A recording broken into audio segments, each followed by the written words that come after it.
Halo terus, jumpa kembali bersama saya Giva Ranza dalam Fibis Focus. Kali ini kita membahas bagaimana dampak anjloknya harga minyak dunia terhadap perekonomian negara-negara di Asia.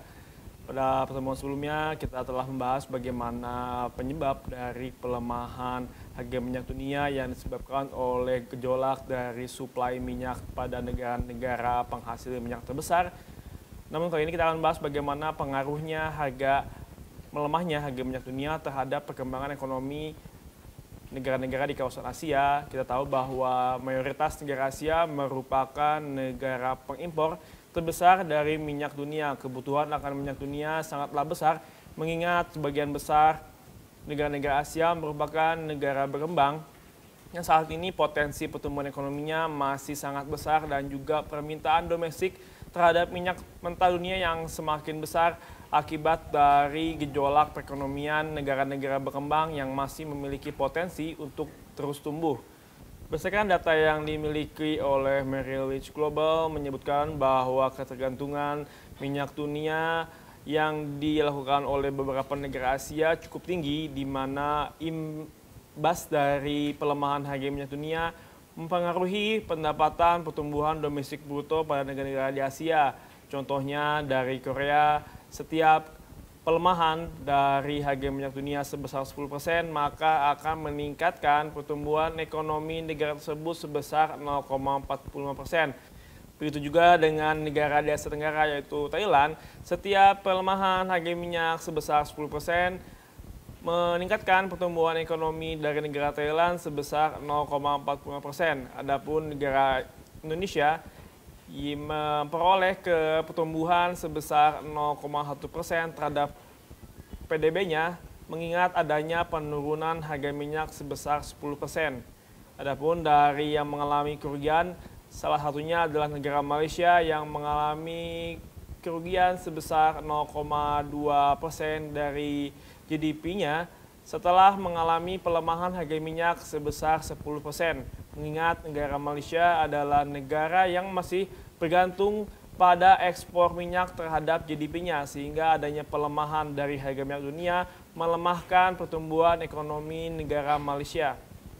Selain itu juga terhadap current account yang masih mengalami defisit, negara Indonesia mengalami keuntungan, di mana dengan pelemahan dari harga minyak dunia, negara Indonesia dan juga India yang saat ini mengalami defisit transaksi berjalan mampu mengalami keuntungan, di mana saat ini kebijakan pemerintah dalam memangkas suku bunga tidak perlu khawatir dengan kenaikan inflasi karena penurunan harga minyak yang dapat meredam gejolak inflasi dari sektor konsumsi.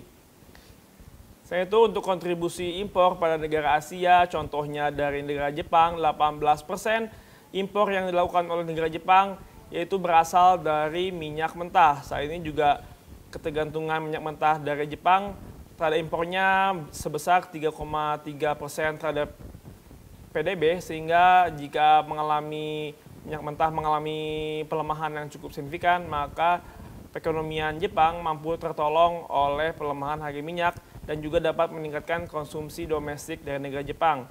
Sementara itu untuk negara terbesar yang mengimpor minyak masih ditempati oleh Cina yang pada tahun 2013 Cina mengalami pertumbuhan impor dengan mengimpor sebesar 234,4 miliar dolar AS, dan juga ini merupakan salah satu negara yang paling tergantung oleh konsumsi minyak pada tahun 2013.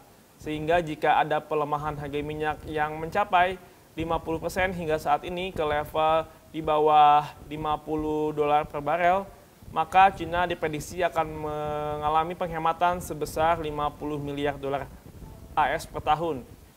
Dan juga untuk dari sisi penghematan, negara Indonesia dan India juga diuntungkan dengan adanya pelemahan ini, yaitu beban subsidi mereka terhadap APBN sedikit berkurang atau memiliki tingkat ketahanan fiskal yang cukup baik.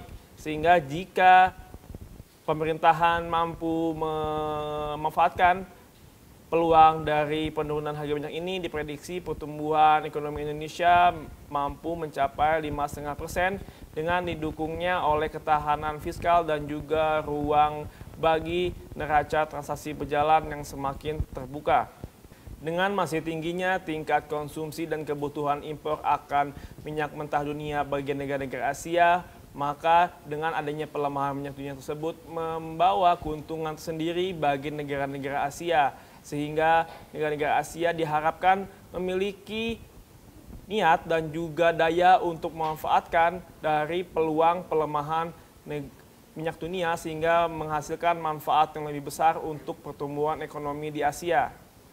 Sekian Fibis Fokus untuk edisi pekan ini. Tetap semangat investasi, happy trading, dan salam Fibis.